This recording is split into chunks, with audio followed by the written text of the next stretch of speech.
Bonjour les amis, vous êtes bien sûr Real Madrid Galactique, Nano Andro, votre serviteur. Le match vient de se terminer, Retafe contre le Real Madrid. Donc c'était un derby madrilène. Donc Retafe qui est aussi un club de la capitale comme le Real Madrid, comme l'Atlético, comme le Rayo Vallecano, comme Alcorcón et comme Leganés. Voilà. Donc pour ceux qui ne savent pas, il n'y a pas que deux clubs à la capitale madrilène, il y a plusieurs clubs. Alors il y en a qui sont dans la capitale même comme l'Atlético et le Real, et puis il y a d'autres qui sont un peu dans la banlieue et qui gravitent autour.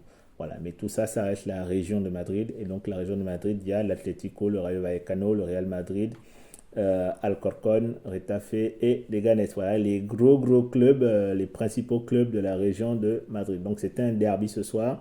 C'était un match qu'il ne fallait pas perdre et c'est un match que nous avons gagné. Donc 0-1 pour le Real Madrid.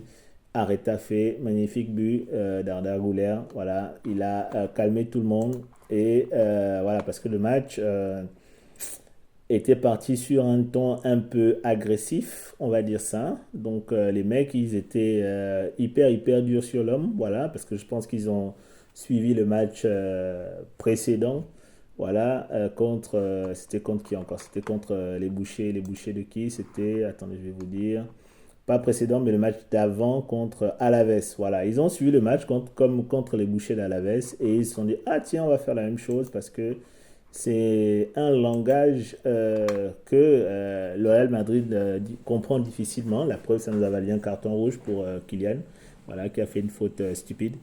Donc voilà, donc je pense qu'ils sont venus avec la même intention, voilà, de jouer dur sur l'homme. Et puis de toute façon, euh, historiquement, Retafe c'est un jeu, c'est un jeu dur. Voilà, Retafe c'est un jeu dur sur l'homme.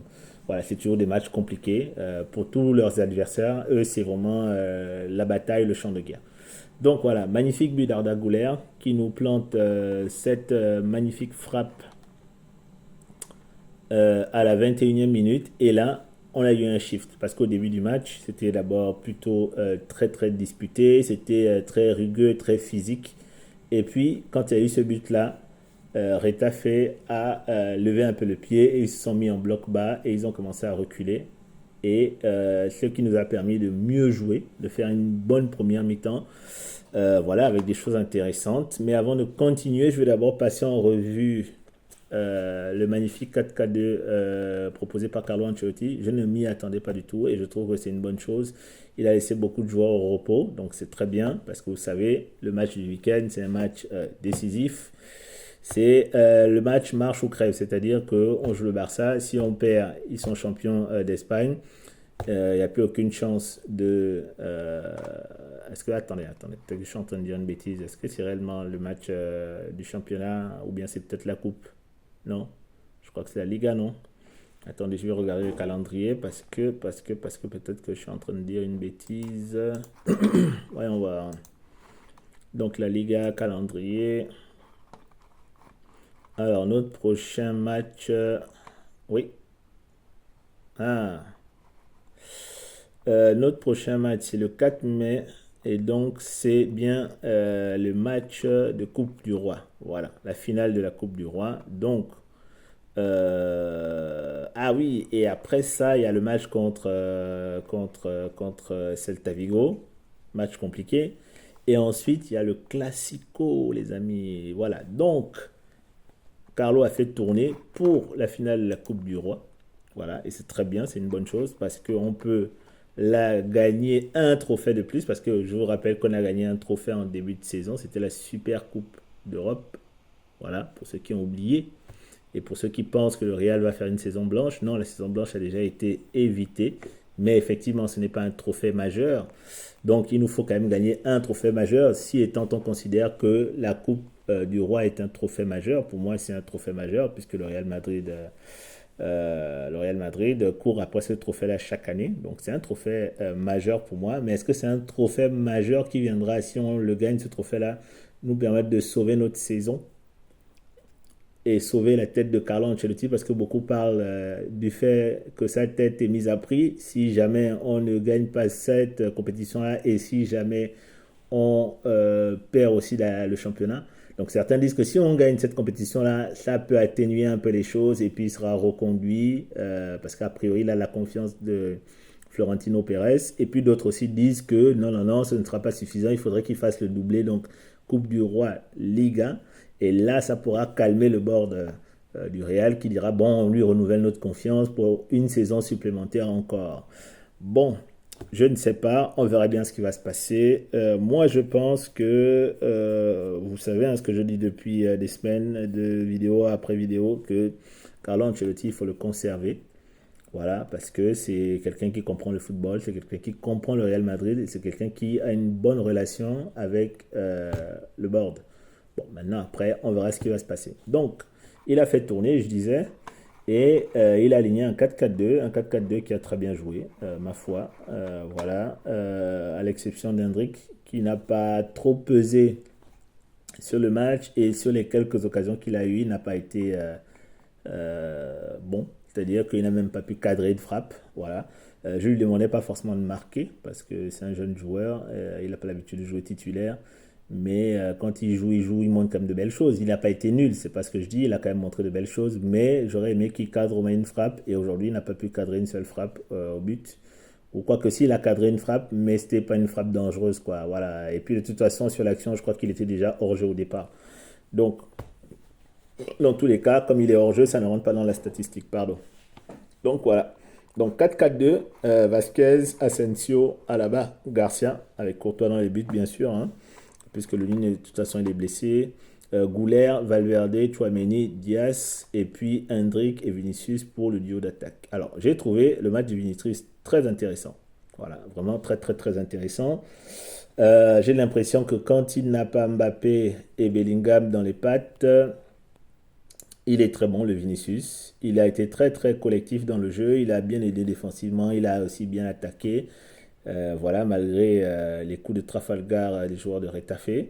J'ai trouvé Chouameni aussi très bon milieu de terrain. Valverde, je l'ai trouvé aussi bon. Voilà.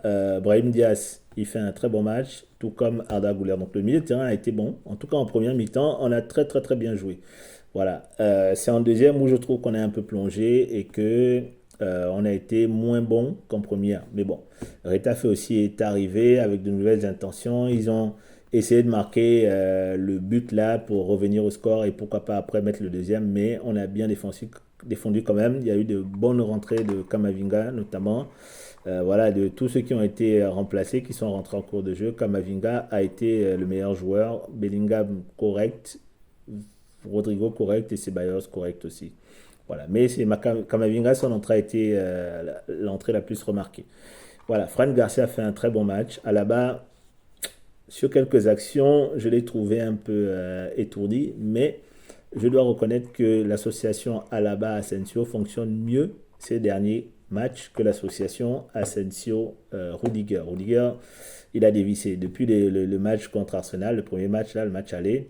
Et le match retour, je trouve qu'il a un peu dévissé. Voilà, est-ce que c'est l'accumulation des matchs, donc la fatigue, donc la nervosité?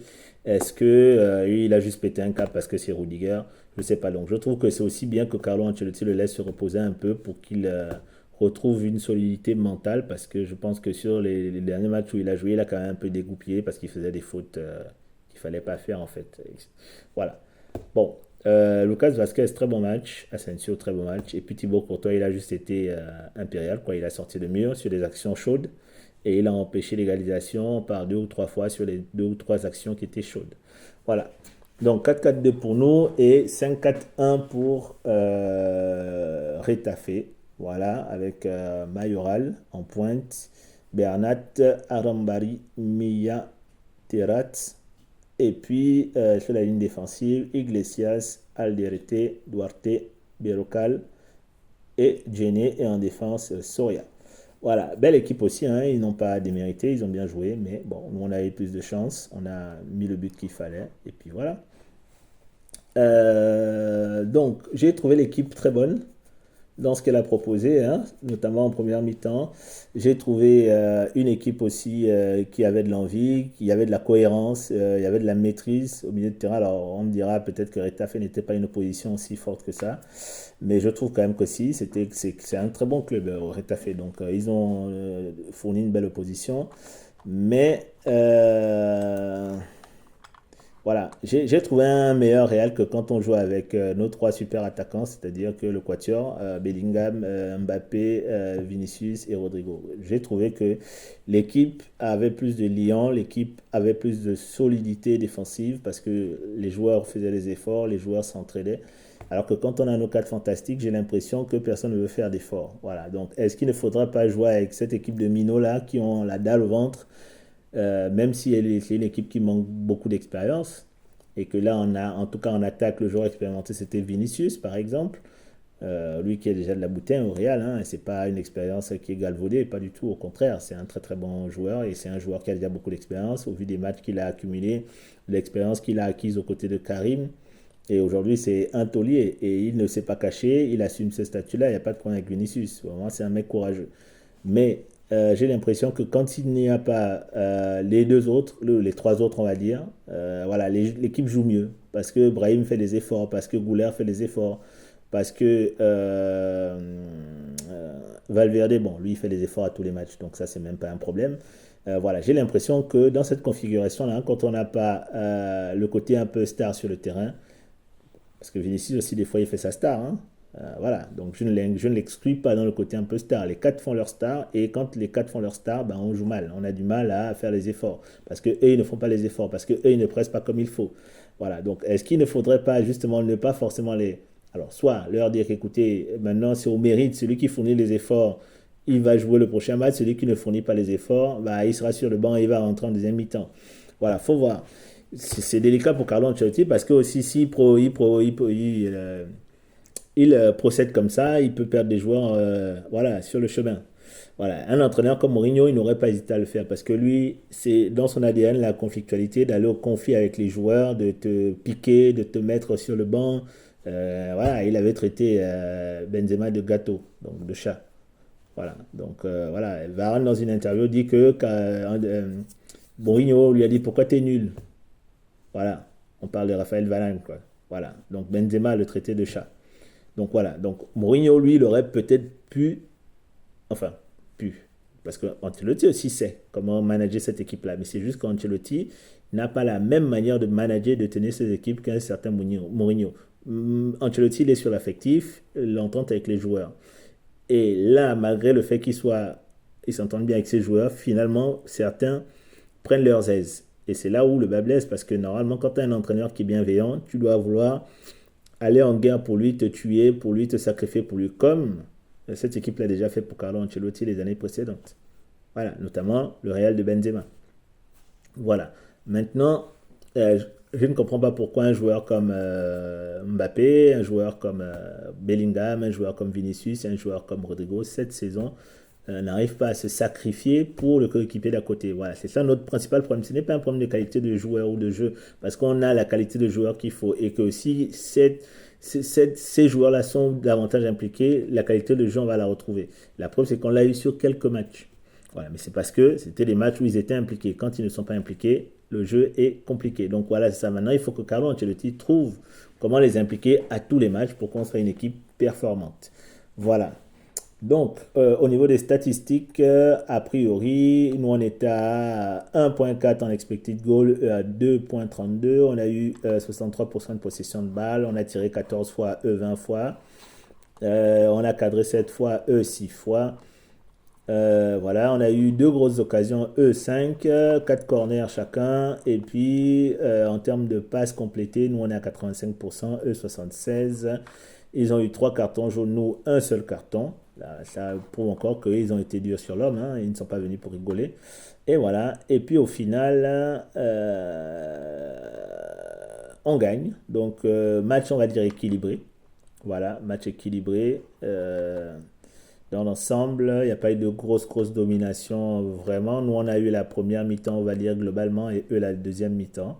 Et voilà, match plaisant aussi à regarder, hein, ma foi. On a bien joué, on a bien défendu, on a bien attaqué. Et voilà, peut-être qu'il faudrait un peu plus mettre les cadres au banc et puis impliquer davantage les jeunes, parce que je pense que quand on a des jeunes, ils ont tout à prouver, ils sont beaucoup plus motivés que ceux qui ont un statut dit cadre. Donc voilà, donc il va falloir être sérieux dimanche. Je crois que c'est dimanche pour le match de Coupe du Roi, la finale. On n'arrive pas avec la plus grande certitude, mais on est quand même le Real Madrid. Donc, j'espère qu'on va respecter ce statut-là. Alors, et qu'on va gagner le match, parce qu'on ne peut pas aller à la guerre en se disant qu'on va perdre. Non, moi je crois qu'on a toutes nos chances sur 90 minutes. C'est un match, voilà, coup près. Donc, on connaît l'équipe qu'on affronte, le Barça. C'est une équipe qui nous connaît bien aussi. Et puis, je pense que c'est du 50-50 toujours avant le début du match. Et puis après, une fois sur le terrain, maintenant, c'est là où les vrais pourcentages s'équilibrent. Est-ce que ce sera du 60-40 pour eux, pour nous? Est-ce qu'on gagne à la fin? Est-ce qu'ils gagnent? Est-ce qu'ils nous mettent une manita? Est-ce qu'on leur met une manita? On verra ça sur le terrain. Donc moi, je reste confiant. Je pense que si les joueurs sont sérieux, si les joueurs jouent bien et si les joueurs se disent que ce match-là, ce n'est pas un match à perdre et que si on veut donner un coup au moral du Barça, il faut le gagner parce qu'en plus, eux, quand ils ont joué là, hier, là, ils ont gagné 1-0. C'était quand même un match. Alors, j'ai pas vu le match, donc je sais pas si le match était possible, si le match était bon, etc. Mais en tout cas, 1-0 contre je sais plus qui ils ont joué. Bon, voilà quoi. Celta, non, c'est pas Celta. Ils ont joué qui? Attendez, je vais regarder les résultats. Voilà, ils ont joué contre Mallorca.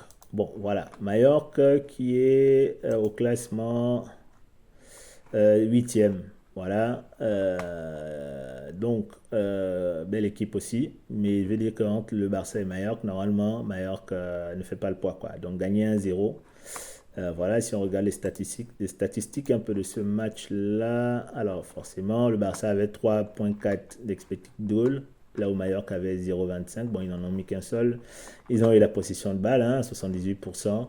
Mais bon, finalement, c'était une possession plutôt stérile, puisque le but qu'ils marquent, c'est un but qu'ils ont marqué à la fin.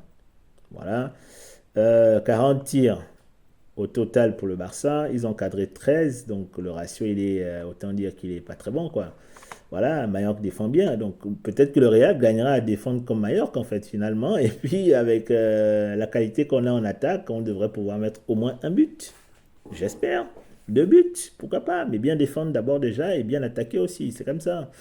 Donc on verra, voilà. Donc le Barça aussi n'est pas sur un moment de grande forme, hein, il faut le dire, c'est la vérité.